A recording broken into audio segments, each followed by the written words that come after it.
Are the Pittsburghers still here?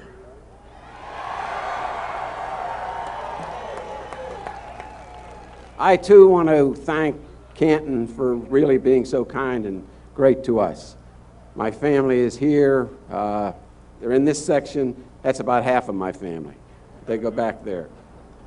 But there are many to thank, and I do so now. I'm not sure that anyone beyond the league's founders who gave their time, their savings, their lives in establishing the National Football League should be in the Hall of Fame other than players. Today we have a group of players who brought this game to a new century. Joe Montana, Ronnie Lott, Dave Wilcox, all 49ers. And the Raider, Howie Long. They have been very kind to me. I congratulate them on this most deserved honor. I want to express my appreciation to those who got me to Canton, the Steeler fans in Pittsburgh and beyond. They are the best, I should say you are the best fans in the world. Your support in good times and tough times has meant much to our success.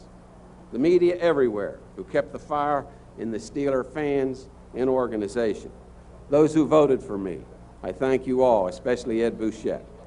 The coaches who taught me more about the game than anyone. The Steeler players from the 30s to the present. Good people, good friends. They played the game. Kiesling, Dudley, Stautner, Butler, John Henry, Lane. Then came the best team that ever played, the 70 Steelers. There are times, though seldom, when everything comes together, when a group of young men become a special team, where their accomplishments give them a time in history, not only winning, but being the best, and doing so with unselfish determination to be the best team, making the goal together. That happened in Pittsburgh. It was a glorious time.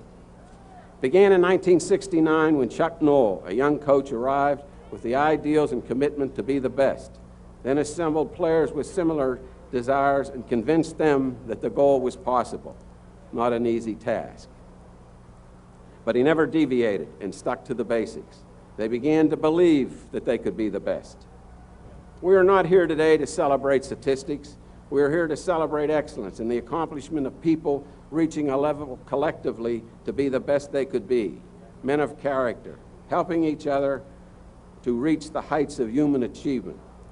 The first player to be assembled was Joe Green, a man of intense determination to win. I remember the end of Joe's first year. Not a very successful season. Philadelphia had the lead and had just made a first down with less than 2 minutes to play. As the Eagles broke the huddle, Joe was so frustrated, he picked up the ball and threw it into the stands. Many of you remember that, I'm sure. He does. But I knew right then that things were going to be okay. He went on to dominate opposing lines for a decade, to win games when things were not going okay. One game in Houston, to see if we would make the playoffs, Joe Green completely crushed his side of the Oilers' offensive line. We won a very tough game. Joe Green, a real Steeler, is a person of integrity whom I admire as a friend. I am privileged to have Joe present me for the Hall of Fame.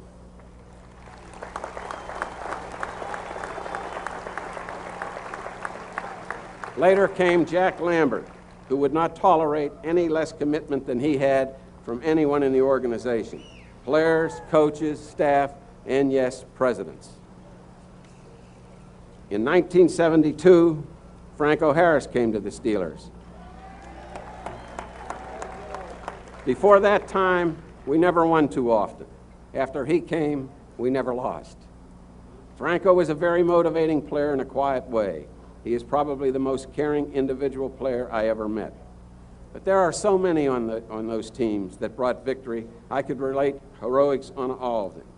But time doesn't permit.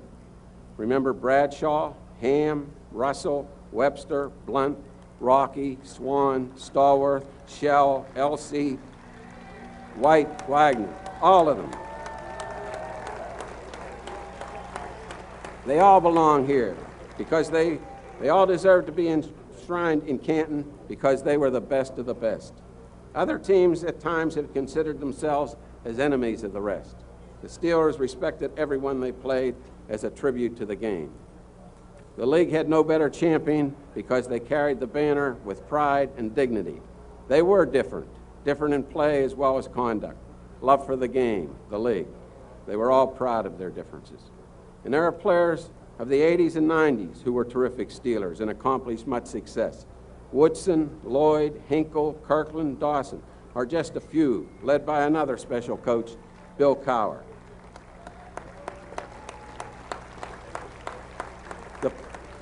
The players and coaches made the Steelers, and I attribute my presence here today to all of them and to my father.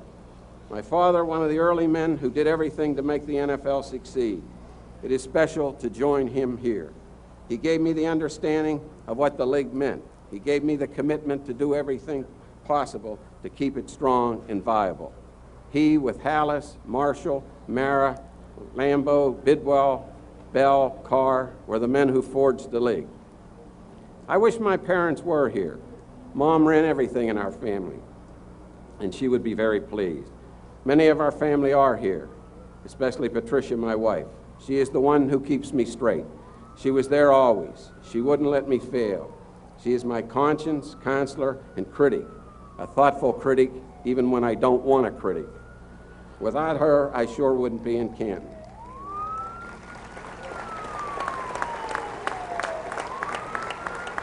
Our children, Art, Pat, Rita, Dan, Duffy, John, Jim, and Joan are here.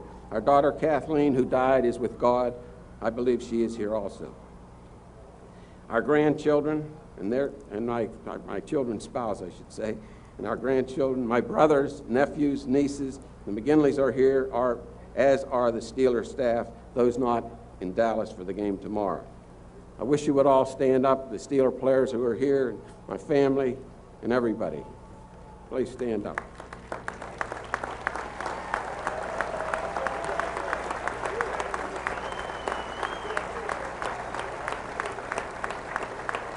I have been very fortunate to have all the support and encouragement. I was in the league with those founders. I knew 3 commissioners personally. Pete Rozelle was a special friend. We worked on many issues. He was great. He brought the game to modern times. Bert Bell before him was a Steeler and put the television structure in place. And now Paul Tagliabue deals with the complexities of a modern sport. All good people who knew and did what was necessary in their time. There are a few men who are members of the Hall who gave me much. Their contribution to the NFL has been substantial. Wellington Mara, the integrity of the league. Tex Schramm, how to get things done for the good of the league. Use Robert rules when they help, wing it when they don't. Tex, we miss you. Lamar Hunt's concern for the game. And thanks to all of our friends and owners. Jerry Richardson is there. Players who came here this morning. And I thank God for so many things that he has given me and our family. But as has been said, this is a special time to be here. The new century, the return to Canton. All the important men of the game are here. And I thank you especially for making football the greatest sport in history. Now, I ask you to be watchful. See that the game remains the best, strong, viable, flexible for the present day. No one can be more interested than you. You have much to guide you. Your own commitment, how you played the game, the people in the league, players, coaches, owners, staff, and fans. Commissioner Tagliabue provides the leadership for football as America's #1 sport. Gene Upshaw, a Hall of Famer, is committed to the game and wants it to be the best. The television networks, our family, our players. You have my commitment to do whatever it takes.